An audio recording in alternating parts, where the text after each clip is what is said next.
It's like anything else that has changed over the years. It's changed spring recruiting in a lot of ways. You just adjust. We're obviously in the market.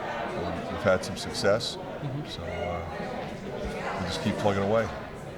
You got Chris heading off to the draft. What kind of a special player is he going to be for an NBA team next year?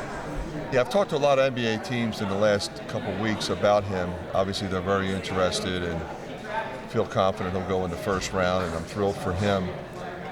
He's as complete a player as I think you're going to find, not only in terms of ability and skill set, but character and maturity.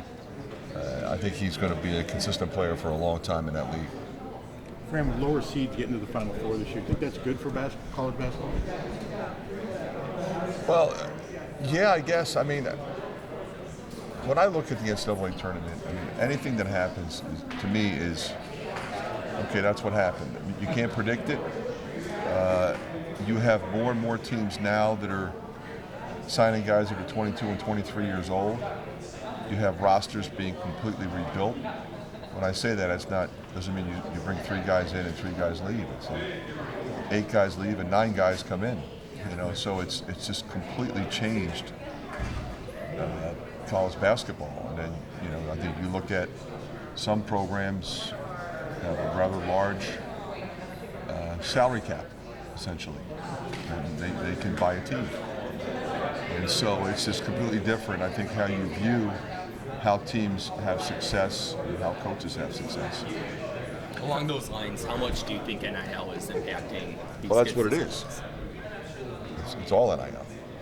Has that sped up the calendar as far as your off-season calendar? And is that really, I guess, how much does that sort of disrupt? There is no off-season calendar. You're right. There just isn't one. You just keep going. Recruiting never ends, and you're hopeful that you don't have a lot of turnover on your own roster, so you don't have to go in and get a ton of guys. We had 2 guys leave, and we're going to sign 1 or 2, and be thrilled with the guys that are still here. Fran, I've talked to a couple people behind the scenes, and they've repeatedly told me that being a mid-major coach might be the worst gig in sports right now. I'm just curious what your kind of assessment is. I think it's the same thing. You have to change how you do business. You build for 2 years, it's like you're a junior college coach, and then they're going to leave if they're good. The thing that I think is really bad is that there are agents actually shopping mid-major players before they go in the portal and convincing them to go in the portal, and that's disgraceful. And that should have been seen by the NCAA, who just screwed this thing up completely. And now they have to try to fix it, and they're not going to be able to. We didn't get to see Amarian Nimmers this year. I wonder if you could kind of give us a look at what you've seen from him. He had a solid year. He's a really good athlete, a really good kid. So we'll see where he ends up.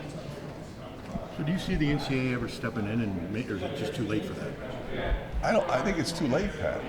You can't. I don't think you can cap one's ability to make money off their name, image, and likeness. So I think that's a problem. How the money is generated might change, but will that actually affect the arms race? Okay, we take the TV money and pay the guy rather than have to hit up our donors.